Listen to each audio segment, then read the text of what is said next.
ये आज की वीडियो आप सभी उन स्टूडेंट्स के लिए है जिनका एफसी का पेपर है फाउंडेशन कोर्स का, चाहे वो बीए के स्टूडेंट्स हैं, बीएससी या बीकॉम के हैं, एग्रीकल्चर के हैं, स्पोर्ट फिजिकल एजुकेशन, लेकिन जिन सभी स्टूडेंट्स का ये पेपर है, कुछ का 13th को है, कुछ का 17 को एग्ज़ाम है, language communication and writing skill. तो ये आज का वीडियो आप सभी स्टूडेंट्स के लिए हेल्पफुल होगा, क्योंकि आप जो गलती करते हैं, आप इतनी मेहनत करते हैं, इतना अच्छा लिख कर आते हैं, उसके बाद भी या तो आप अपने सिर्फ एक लेंथ के कारण कि आपको ये नहीं पता होता कि हमें कौन सा क्वेश्चन कितना लेंथी या उसकी लेंथ कितनी होनी चाहिए, कितना लेंथी हमें उसको करना है। तो आप कितनी बार ये गलती कर जाते हैं कि आपके कुछ क्वेश्चंस रह जाते हैं, मिस हो जाते हैं, आप नहीं कर पाते हैं, लैक ऑफ टाइम। ओके, क्योंकि टाइम नहीं होता है। बहुत अच्छा अपना बेस्ट देने के कारण या आपने इतनी अच्छी प्रिपरेशन की होती है कि आपका पेन रुक ही नहीं पाता, आपको लगता है कि और लिखना है और लिखना है। तो उसमें उस चक्कर में क्या होता है कि काफ़ी स्टूडेंट्स बहुत अच्छा परफॉर्म करते हैं, I am agree with this, लेकिन प्रॉब्लम ये आती है कि एग्जामिनर या टीचर चाहकर भी उस स्टूडेंट्स को जो भी आपके नंबर होते हैं उससे ज़्यादा नहीं दे सकते। सपोज कीजिए कि आपने कैसे लिखा, आपकी बहुत अच्छी प्रिपरेशन है, you are fully prepared, you are very confident, और आपके पास इतना मैटर है लिखने के लिए कि आप लिखे जा रही हैं और आप भूल गए, कुछ टाइम के लिए आप ये तक भूल गए हैं कि क्या टाइम हो चुका है। कहीं ऐसा ना हो जाए कि आप एक क्वेश्चन में ही लगे रहे। तो आप कितना भी अच्छा परफॉर्म कर लीजिए, ये ध्यान रखना है कि मिलेंगे आपको कितने number, only out of 30। Okay, तो आपको अगर 30 ऑन 30 भी मिल रहे हैं तो बेस्ट देने के कारण आप स्टूडेंट्स फिर बाकी के क्वेश्चंस छोड़ देते हैं, भूल जाते हैं, आई मीन टाइम का ध्यान नहीं रख पाते। तो काफ़ी शॉर्ट में आपको आप सभी स्टूडेंट्स को बता रहे हैं, क्योंकि आपके पास अब टाइम नहीं है, आपकी सारी तैयारी हो चुकी है, आप काफ़ी कॉन्फिडेंट है। तो प्लीज़ अब लेंथ का बहुत ज़्यादा आपने ध्यान रखना है और स्मार्ट हार्ड वर्क कीजिए, प्रैक्टिकल रहिए, टू द पॉइंट लिखिए। देखिए, कितनी भी मेहनत कर लीजिए, अगर अगर उसके बाद भी आप पूरा नहीं कर पा रहे हैं तो वो आपकी मेहनत बेकार है। तो इसलिए एज अ टीचर आपको एडवाइस देंगे कि स्मार्ट हार्ड वर्क कीजिए, मीन्स जितना पूछा जा रहा है, जितने आपको नंबर दिए जा रहे हैं, उससे ज़्यादा या उससे कम नहीं लिखिए। इस पेपर में कुछ स्टूडेंट्स इतनी बड़ी गलती करते हैं कि उनको पता है 30 मार्क्स मिलने वाले हैं, जो सबसे इम्पोर्टेंट है, आपका फर्स्ट वन सबसे इम्पोर्टेंट, क्योंकि देखिए 30 मार्क्स आपको मिल रहे हैं और इतना इतना बड़ा ऐसे वो 3-4 लाइंस में सम अप कर देते हैं। कुछ स्टूडेंट्स 1 पेज, कुछ 1.5, मीन्स वो इसकी इम्पोर्टेंस नहीं जानते हैं। तो आप बच्चों को इसलिए बता रहे हैं कि जब भी आप एक ऐसे लिखें, आपका 30 मार्क्स का है, तो आप 4.5, राइट, इसलिए यहाँ पर हमने मेंशन किया है कि अगर आपके पास टाइम है, आपको लग रहा है सफिशिएंट टाइम है और अच्छे तरीके से मैं कवर कर लूँगा, तो आप 5.5 कर सकते हैं, कोई गलत बात नहीं है। लेकिन फिर भी अगर आप 4.5 करते हैं, हेडिंग्स जरूर डालिए, ऐसे में हेडिंग्स डालिए, और 4.5 आपका एवरेज, मीन्स इतना तो आपका होना ही चाहिए। और लेंथ आपकी 5.5 इस पर डिपेंड करती है कि आपके पास टाइम कितना है। तो अपने टाइम को मैनेज कर कर चलिए, कहीं ऐसा ना हो जाए कि आप लिखते ही चले जाएं और आपको पता चले कि आपके सारे क्वेश्चंस के लिए आपके पास सफिशिएंट टाइम नहीं है। ओके, तो 4.5 हम आपको यहाँ पर सजेस्ट करेंगे। आप हेडिंग्स डाल रही हैं, लेकिन 4.5 को प्लीज़ 2.5 नहीं बना देना। कैसे बना देते हैं आप स्टूडेंट्स, वो भी आपको बताते हैं। अगर हम स्टूडेंट्स को सजेस्ट करते हैं कि एक लॉन्ग क्वेश्चन इतने पेज का होना चाहिए, बच्चों की तैयारी नहीं है या ओवर स्मार्ट जिसे हम कहते हैं, ठीक है, स्मार्टली हार्ड वर्क कीजिए लेकिन ओवर स्मार्ट नहीं। तो आप स्टूडेंट्स, काफ़ी students, most of the students अब ये गलती करने लगे हैं, पता नहीं वो क्यों क्यों बचते हैं लिखने से, आई डोंट नो, कि वो क्या करती हैं, left and right answer sheet में पेज को ज़्यादा दिखाने के लिए वो क्या करते हैं, लेफ़्ट एंड राइट में इस तरीके से वो लाइंस ड्रॉ करते हैं with the help of scale. Examiner या टीचर समझता है कि बच्चे ने क्या किया है, उस पेज को और छोटा कर दिया। एक लाइन में आप 2-3 वर्ड्स लिख रही हैं, 2-3 वर्ड्स, तो देखिए वो एक लुक अच्छा नहीं आ रहा है, सेंटेंस भी पूरा नहीं आ रहा है। और वो 4 पेजेस में हम ये देख लेते हैं कि बच्चे ने कितना कम लिखा है। तो हम ये नहीं आपको कहेंगे, वो आपका पर्सनल मैटर है कि आप लाइंस ड्रॉ कर रही हैं नहीं कर रही हैं, आप कर सकती हैं, लेकिन उसको पेज को छोटा, इतना इतना भी लाइंस ड्रॉ नहीं कीजिए कि वो इतना छोटा पेज हो जाए कि एक अच्छा इंप्रेशन एग्जामिनर पर ना पड़े। एंड अनदर थिंग कि कुछ स्टूडेंट्स इतना ज़्यादा पेन को टाइटली उस पर ड्रॉ करते हैं कि आपकी आंसर शीट में से आपका वो पेज अलग हो जाता है। जब वो कॉपी कॉलेज से आप देखिए यूनिवर्सिटी तक जाती है, एग्जामिनर के हाथों में जाती है, तब तक आपका वो पेज कॉपी से अलग हो चुका होता है। तो जब भी आप लाइंस ड्रॉ करें, वह एनर्जी इतनी ज़्यादा अपनी नहीं लगाइए, ओके, क्योंकि कहीं ऐसा कि वो पेज ही अलग ना हो जाए। तो आप यहाँ पर सबसे ज़्यादा ध्यान रखेंगे कि आपका एक ऐसे 4.5 का अगर आप लिख रहे हैं, 4.5 पेज, राइट, पेजेस का, दैट विल बी सफिशिएंट। और अगर आपके पास टाइम है तो 5.5 भी कर सकते हैं। अच्छा, हमने यहाँ 4.5 क्यों लिया, हमने आपसे 5 क्यों नहीं कहा? आपके लिए 4.5 है, लेकिन एग्जामिनर के लिए वो 5 पेज ही है, राइट। हाफ जरूर लीजिए, जैसे कि आप अगर 5.5 4.5 मीन्स ऐसा नहीं कीजिए यहाँ से शुरू किया और यहाँ पर फिनिश कर दिया। काफ़ी स्टूडेंट्स क्या करते हैं कि जो जो आपका आंसर शीट की लास्ट लाइन होती है वही फिनिश करते हैं। अगर आप ये गलती करते हैं तो सोचिए एग्जामिनर कहाँ मार्किंग करेगा, कहाँ नंबर देगा वो आपको। अगर आपको उस पर कुछ भी रिमार्क करना है, जैसे कि उसको ये लिखना है इरेलीवेंट है, कॉपी पेस्ट है, क्वेश्चन पेपर को कॉपी किया गया है, वो कोई भी रिमार्क अगर देता है तो उसके लिए आप स्पेस दीजिए नीचे, ओके।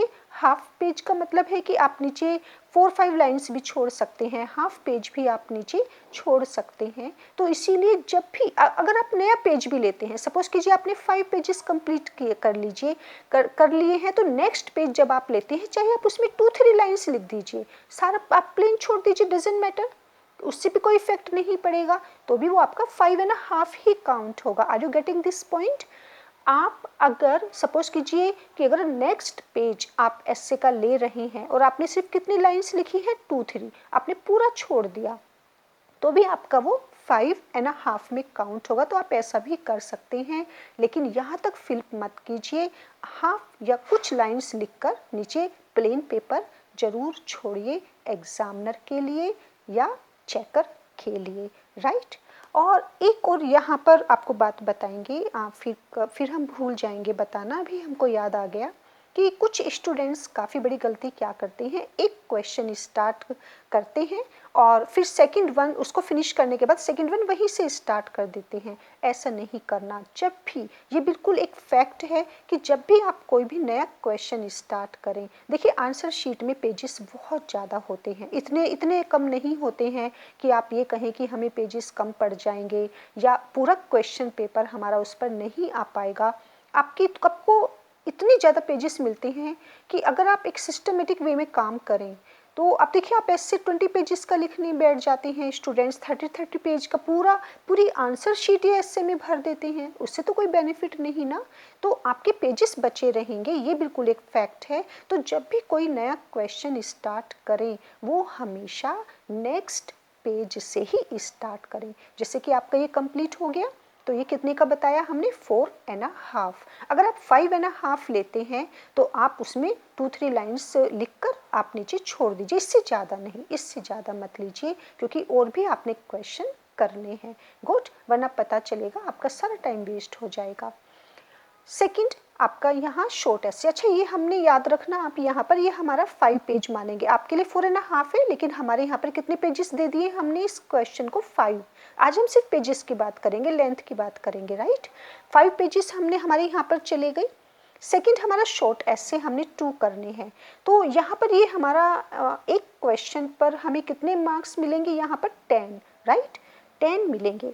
तो आप देखिए एक क्वेश्चन आपको 10 मार्क्स प्रोवाइड कर रहा है, तो यहाँ पर आप 1.5 काफ़ी हैं। हेडिंग्स हो, अच्छे से लिखें, और आप अगर मैक्सिमम करना चाहते हैं 2.5, लेकिन इससे ज़्यादा नहीं, 1.5 से कम नहीं, 2.5 से ज़्यादा नहीं। और आपके टोटल कितने पेजेस हो जाएंगे? 3 पेजेस हो जाएंगे, राइट। मीन्स 3 पेजेस में आपने क्या कर दिया? 20 मार्क्स का आपने कर दिया। एक क्वेश्चन जैसे आप लिख रही हैं डॉक्टर राधा कृष्णन के बारे में, तो 1.5 पेज, और अगर आपको लग रहा है कि कुछ और लिखना है तो आप अपना हाफ पेज, और जो आपका 3rd पेज होगा कुछ 2-3 लाइन्स लिख दीजिए, तो भी आपका 3 में माना जाएगा, उससे एक अच्छा इंप्रेशन पड़ता है। ओके, आपके यहाँ 5 पेजेस हो गए, आपके यहाँ पर 3 पेजेस हो जाते हैं, तो आपके देखिए 8 पेजेस में आपने सिर्फ 8 पेजेस से ज़्यादा नहीं लेना, 8, और अगर आप 2.5 ले रहे हैं तो आपके कितने हो जाते हैं? यहाँ पर 6 हो जाएंगे आपके, राइट, 6, 11, लेकिन फिर भी आप अपने कितने हो गए? आपके 5 एंड 3, तो 8 पेजेस हो जाते हैं आपके यहाँ पर 2 क्वेश्चन में। उसके बाद अब यहाँ पर ये ध्यान देना कि लेटर है आपका 10 मार्क्स का, एक पेज से ज़्यादा बिल्कुल नहीं करना। देखिए लेटर की कोई लिमिट नहीं होती, लेटर आप 2 पेजेस का भी लिख सकते हैं, 3, 4, 5, कोई लिमिट थोड़ी ना है लेटर लिखने की। लेकिन यहाँ वो हमसे एक फॉर्मेट मांग रहा है, एक ड्राफ्टिंग जिसे हम कह सकते हैं, कि वो ये देखना चाह रहा है वेदर वी कैन राइट और नॉट अ लेटर। तो यहाँ पर एक आपने फॉर्मेट बताना है, जैसे कि आपने यहाँ पे आपने स्टार्ट किया, फिर आपने 3-4 लाइन से ज़्यादा नहीं लेना क्योंकि टाइम वेस्ट होता है, और फिर आपने उसको सम अप कर दिया। तो ये आपने जो फॉर्मेट बना दिया, एक पेज, इससे ज़्यादा बिल्कुल नहीं लेना, एक लेटर आप सिर्फ एक पेज पर ही लिखेंगे। उसके बाद एप्लीकेशन भी एक पेज से ज़्यादा नहीं। Got it? नोट आपका देखिए 1, ये भी क्योंकि आपका 10 मार्क्स का है, एक पेज का आपका लेटर हो जाएगा, आपका एक ही पेज की एप्लीकेशन हो जाएगी, तो आपके 1 पेज हो गए। गोट। उसके बाद अब 5th वन पर हम आते हैं। यहाँ पर भी स्टूडेंट्स काफ़ी बड़ी गलती करते हैं। हाँ, एक और बात आपको बतानी थी कि please question paper her teacher के पास होता है, तो आप क्वेश्चन को एज इट इज़ नोट कर कर अपना टाइम वेस्ट मत करना। आपको ये ध्यान रखना है कि आप किसका आंसर दे रहे हैं। जैसे आप जो एस्से लिख रहे हैं उसको आपने लिखा नंबर 1, आपने यहाँ पर जो भी एस्से आप लिख रहे हैं उसको आपने लिख दिया, और उसके बाद आप लिखना आंसर देना शुरू कर दिया। एज इट इज़ इसको कॉपी पेस्ट मत कीजिए, इसको नोट डाउन करने से कोई फ़ायदा नहीं है। स्टूडेंट्स क्या करते हैं, पूरा क्वेश्चन पेपर नोट करते हैं, फाइंड आउट से लेकर देम तक, फिर वो पूरा इसे नोट करेंगे, उसके बाद वो आंसर देना शुरू करेंगे। Why? Don't waste your time. आप सिर्फ क्या कीजिए, आपने लिखा क्वेश्चन नंबर 5, ये जरूर आप ध्यान रखना है, इसमें गलती नहीं कर देना। लिख रहे हैं 4 के बारे में और नंबर डाल दिया आपने 5, ये गलत हो जाता है, राइट। तो जो आप जिस क्वेश्चन का आंसर दे रहे हैं उसी क्वेश्चन का नंबर डाला आपने, और उसके बाद ये कुछ नहीं करना है, आंसर देना शुरू करना है। क्वेश्चन नहीं लिखने हैं, आपने जो भी उसका आंसर है आपने पूरा सेंटेंस, अब देखिए 5 है तो आप ये कितने में कर लेंगे? 5 लाइन्स। आपका 5 लाइन्स में ये कंप्लीट हो जाएगा। मीन्स आपने कितना दे दिया इसको? 1 पेज। अब यहाँ ये गलती नहीं करना कि 5 लाइन्स ली हैं तो आप, स्टूडेंट्स क्या करते हैं 6-1 नीचे से लिखना शुरू कर देते हैं, नहीं, नेक्स्ट पेज लीजिए। ओके, नेक्स्ट पेज ले लीजिए फौरन। 5th आपका एक पेज पर आ गया, 5 लाइन्स में आपने कर दिया। अगर आपका मन है, आपको अच्छा लग रहा है, तो ज़्यादा से ज़्यादा आप इतना कर सकते हैं कि एक लाइन छोड़ दिया आपने आंसर शीट पर, एक लाइन छोड़ा, फिर आपने एक लाइन में इतना, लेकिन ना भी करें तो भी कोई बेनिफिट नहीं है उससे, एक पेज से ज़्यादा नहीं। अब देखिए ये आपका पूरा पेपर एक पेज में ही आना चाहिए। 3rd आपका 1 पेज पर है, 4 आपका 1 पेज पर आ गया, 5th भी आपका 5 लाइन्स है तो 1 पेज पर आ गया। उसके बाद देखिए 6-1 इम्प्रूवमेंट है, क्योंकि इम्प्रूव करने हैं आपको, सेंटेंसेस 5 करने हैं, तो ये भी 5 लाइन्स में, मीन्स ये भी आपका कितने पर आ जाता है? ओनली 1 पेज पर। गुड। अब ये भी आपका 1 पेज पर आ गया। 7, अब 12 पेज हो गई ना हमारे, काउंट कर लेना आप। फर्स्ट में हमारे 5, गुड, सेकंड में हमारे 3 पेजेस, 8 पेजेस हो जाते हैं।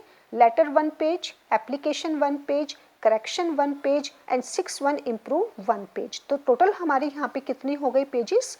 12 पेजेस इन टोटल। 12 पेजेस में आपने 90 मार्क्स का आंसर दे दिया। तो देखिए कितना टाइम बचा है आपका, और 3 घंटे में, 3 घंटे में। अब देखिए 7th वन, आप देखिए आपका 7th वन में आपका पैराग्राफ है। अब देखिए इसमें आप क्या लिख सकते हैं? ओके, 7 में आपका टाइटल। अब देखिए टाइटल आप कितने पेजेस में लिख सकते हैं? टाइटल वर्ड्स में ही लिखेंगे ना, 1 वर्ड हो सकता है, 2 वर्ड, 3 वर्ड, कितने और कितने नंबर मिलेंगे आपको? ओनली 2। तो यहाँ पर आप ये ध्यान रखना कि आपका ये पूरा क्वेश्चन, अब देखिए समरी भी आपकी 4 मार्क्स की है तो 4-5 lines will be sufficient. 4-5 line से ज़्यादा बिल्कुल नहीं लिखना। एक्सप्लेन जो भी अंडरलाइंड वर्ड हैं उनको, ये क्योंकि 4 नंबर का है आपका, तो ये आप कितना भी लेंदी, टाइटल बिल्कुल लेंदी मत लिखना, बच्चे बहुत गलती करते हैं। टाइटल भी बताइए 5, 6, 7 लाइन्स में लिख रहे हैं, that is really too much. Examiner को वो इरिटेट करता है, वो समझ जाता है कि बच्चे को यही नहीं पता इसका टाइटल क्या है, तो इसीलिए। और टाइटल हमेशा आपको ना पैराग्राफ में ही मिल जाएगा, तो उसमें आप वरीड मत होना। समरी भी 4-5 लाइन्स में आपने उसको सम अप कर दिया, ये हो गया। अब ये सारा आपका कितने पेज पर आ गया? 1 पेज पर। तो टोटल पेजेस आपके कितने हो गए? 13 पेजेस। ये आपको 13 के ठीक है, अगर आपका मन कर रहा है बढ़ाने का तो आप कहाँ बढ़ा सकते हैं? सिर्फ ऐसे या शॉर्ट ऐसे में 1-2 पेज आपने, ठीक है, आपका मन किया, आपके पास टाइम है तो आपने बढ़ा दिया। 13 के आपने ज़्यादा से ज़्यादा कितने कर सकते हैं आप? 15। गुड। अब देखिए आप ये प्रैक्टिस कीजिए, अपना टाइम इस तरह से मैनेज कीजिए कि क्या 3 घंटे में आप 13 या 15 पेजेस फिलअप कर सकते हैं? कर सकते हैं, कर सकते हैं, क्योंकि इनमें टाइम नहीं लगता, इनमें तो सोचना भी नहीं पड़ेगा, ये तो बहुत जल्दी आपके हो जाएंगे। करेक्शन में देखिए कि बहुत जल्दी जल्दी आप करते चले जाओगे, राइट। लेटर, एप्लीकेशन, अगर आपको ज़्यादा टाइम लग सकता है तो सिर्फ किस में लग सकता है? एस्से में या शॉर्ट एस्से में। तो यहाँ पर 3 घंटे में, 3 आवर्स में आप क्या कर सकते हैं? 13 पेजेस आप इजीली लिख सकते हैं। इससे ज़्यादा मत लिखिए, इससे ज़्यादा टाइम वेस्ट मत कीजिए। और ये क्योंकि लेंथ सबके बारे में, सबसे ज़्यादा अच्छे नंबर जो इसमें आते हैं बीएससी वाले बच्चों के आते हैं, क्योंकि वो टू द पॉइंट लिखते हैं, अपना टाइम वेस्ट नहीं करते। बीकॉम वालों का बहुत अच्छी हैंड राइटिंग, जो अब तक अपने एक्सपीरियंस से बता रही हैं कि आप उसको अदरवाइज मत लेना। और I don't know why it happens, लेकिन हमें नहीं, सभी टीचर ऐसा मानते हैं जो कॉपी चेक करते हैं कि कंपैरिजन अगर करते हैं स्ट्रीम में तो कहीं ना कहीं बीए वाले स्टूडेंट्स लेंथ में पिछड़ जाते हैं, पीछे रह जाते हैं, उनको आइडिया नहीं हो पाता, या तो वो कम लिखते हैं या बहुत ज़्यादा लिख देते हैं। कॉमर्स वाले की बहुत अच्छा प्रेजेंटेशन होता है, हैंड राइटिंग अच्छी होती है और काफ़ी अच्छे तरीके से खुद को एक्सप्रेस करते हैं और बीएससी टू द पॉइंट लिखते हैं। वो एक वर्ड भी देखिए, बीएससी वाले ना स्टूडेंट्स इतने स्मार्ट होते हैं, इतने इंटेलिजेंट होते हैं कि वो, उनको पता है कि हमें एग्जामिनर क्योंकि इससे ज़्यादा नहीं देने वाला, तो वो भी एग्जामिनर को ज़्यादा नहीं देते हैं, मीन्स वो उतना ही लिखते हैं जितना उनसे मांगा जाता है, पूछा जाता है। और शायद यही रीज़न है कि उनके बहुत अच्छे नंबर आते हैं, सबसे अच्छे नंबर आते हैं इसमें कॉमर्स और साइंस वालों के। बीए वाले बच्चों के नंबर इसलिए अच्छे नहीं आ पाते टू सम एक्सटेंट, ये नहीं कह रहे हैं कि नहीं आते हैं, लेकिन जो फेल होते हैं वो क्यों होते हैं? क्योंकि उनको लेंथ का नहीं पता, उनको एक सिस्टमेटिक वे में वो नहीं लिखते हैं। उनका जहाँ, जैसे सपोज कीजिए कि वो क्या करते हैं, उन्होंने ऐसे लिखा, फर्स्ट वन क्वेश्चन लिखा और सेकंड फौरन वो किस पर आ जाते हैं? वो आ जाते हैं यहाँ पर करेक्शन, राइट। और उन्होंने करेक्शन में भी वो क्या करते हैं? 5 मांगे हैं तो 5 आंसर वो 5 जगह देंगे। आप समझ रही हैं? ये सबसे बड़ी गलती कोई भी स्टूडेंट है इसमें, चलिए हम एक पार्टिकुलर स्ट्रीम का नाम नहीं लेते हैं, लेकिन देखिए ये गलती बहुत बड़ी कर देते हैं स्टूडेंट कि ये छोटे छोटे जो आपके क्वेश्चंस हैं इनको आप 5 हैं तो 5 जगह लिखेंगे, जहाँ मन करेगा वहीं डाल देंगे। अब एग्जामिनर थोड़ी ना ढूंढेगा कि आपने कहाँ क्या लिखा है। तो ये ध्यान रखना कि हमेशा एक साथ रखिए, इसलिए हम कह रहे हैं कि पेज चेंज कीजिए और एक सिस्टमेटिक वे में कीजिए। आप ये, आपको जैसे बताया फर्स्ट लीजिए, सेकंड लीजिए, थर्ड लीजिए, इस तरह से आपको लास्ट वीडियो में बताया है कि कौन सा क्वेश्चन पहले करना है, कौन सा सबसे बाद में करना है, क्या सीक्वेंस आपने रखना है। तो इसका बस आपने ध्यान देना है और हमें हमें एक होप है कि बस आप लेंथ का अगर ध्यान रखेंगे तो बहुत अच्छा परफॉर्म कर पाएंगे, राइट। 13 पेजेस में आपका पूरा समअप हो जाएगा, 3 घंटे में आप कर लेंगे।